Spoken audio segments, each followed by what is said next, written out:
People that usually follow my channel know I'm pretty much into my 80s Toyotas with my Starlet and the Corollas and stuff like that. A little dabble into 90s Toyotas.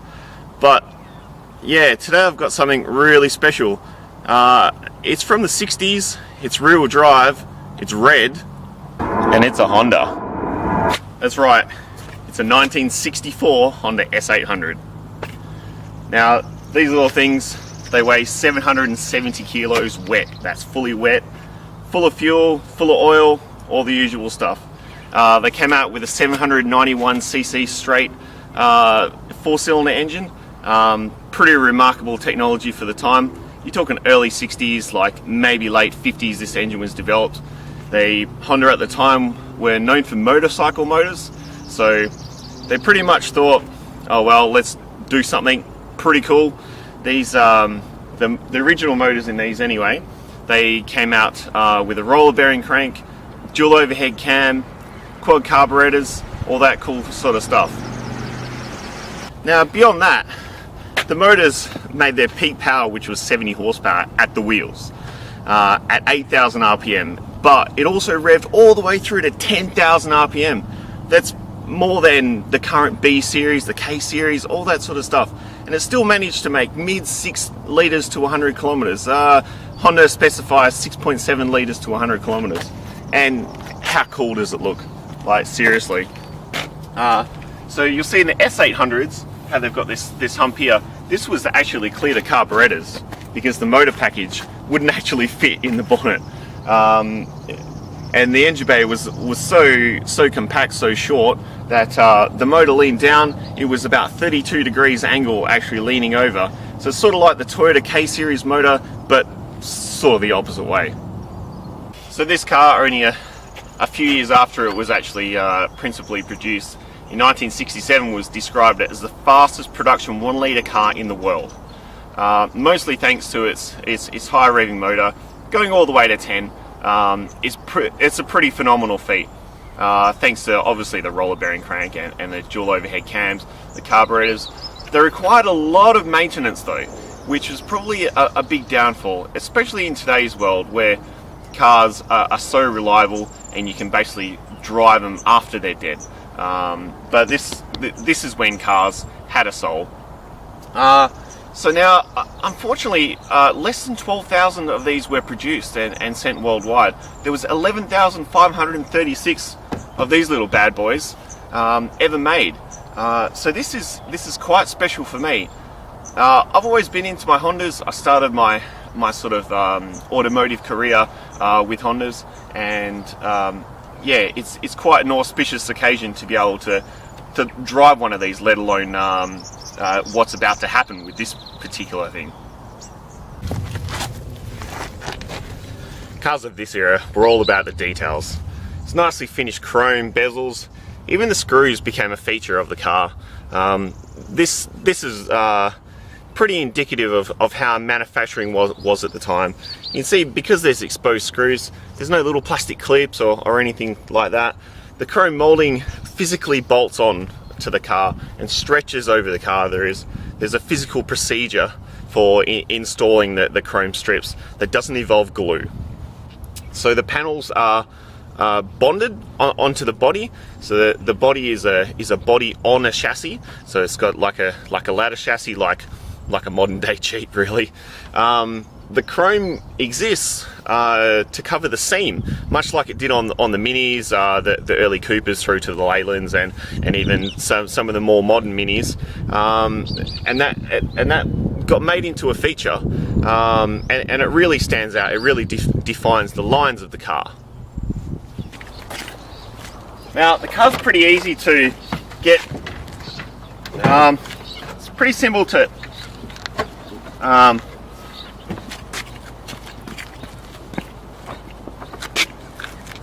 Pretty easy to get in the car. It's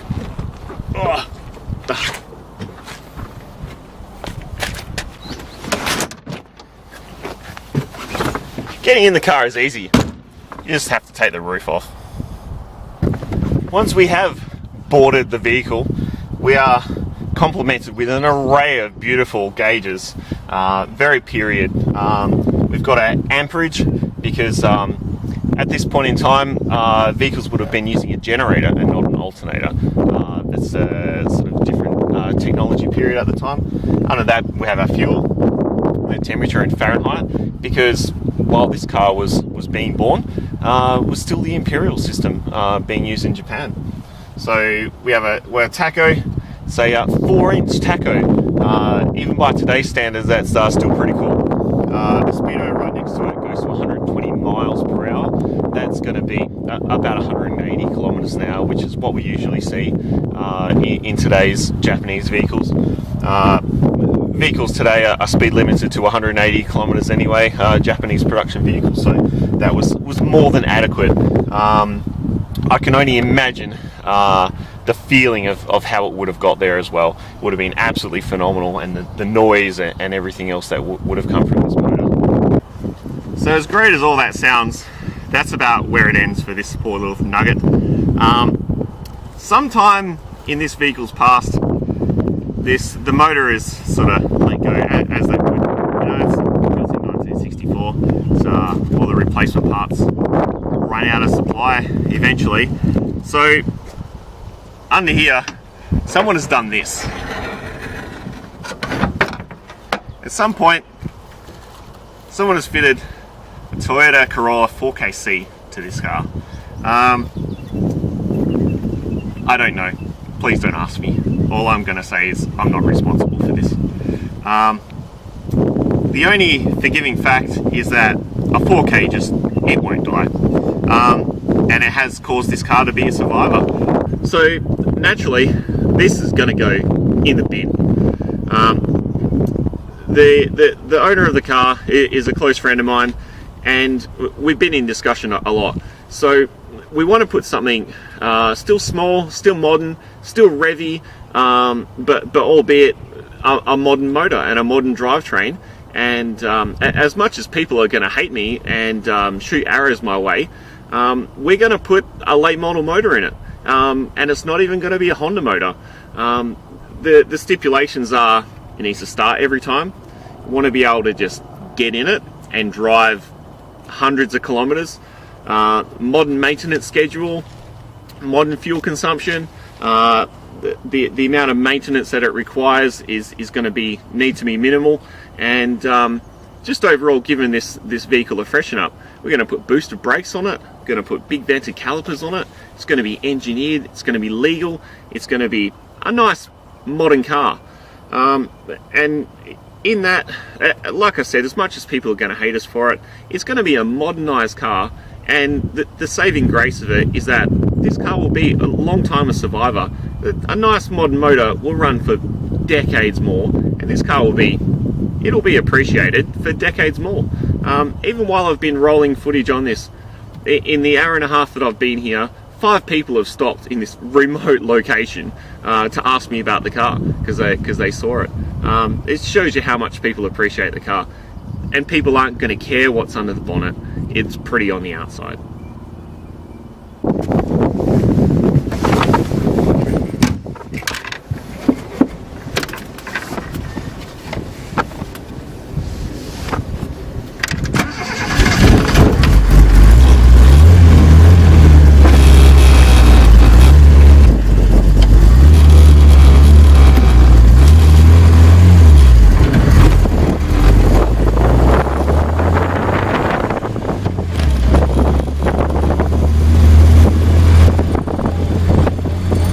Driving this car is a bit of an experience in itself. There's lots of noises. There's a bit of a feeling, very nostalgic feeling. There's lots to experience. The car itself, find another gear. Toyota 4 Speed Trans. The car itself feels a bit like an E-Type Jag to drive. It feels really long, even though it's like a minuscule car. It's a really unusual car to drive. I suppose that's what you get from a full chassis. Even with a Corolla motor in it, you still get a bit of pep. Still goes pretty good. But even with the lockout suspension and springs out of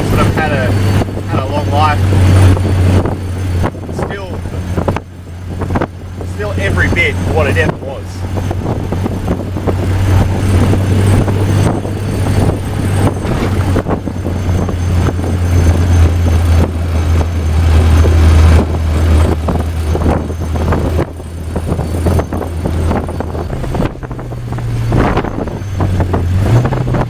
Pedal position is perfect for him, so they really knew what they were trying to achieve with this car.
Feels incredibly light.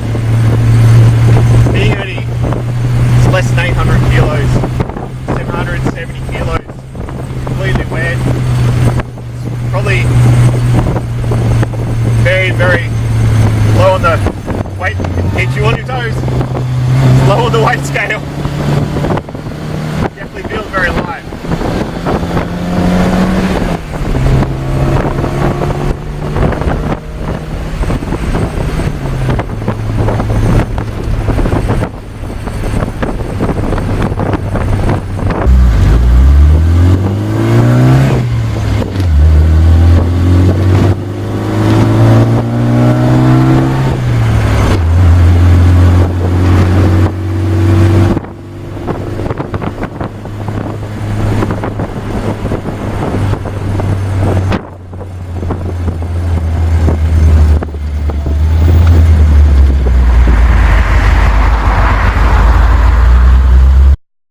So with all those things considered, we're going to start with this guy over here, which, yeah, someone had fun with that.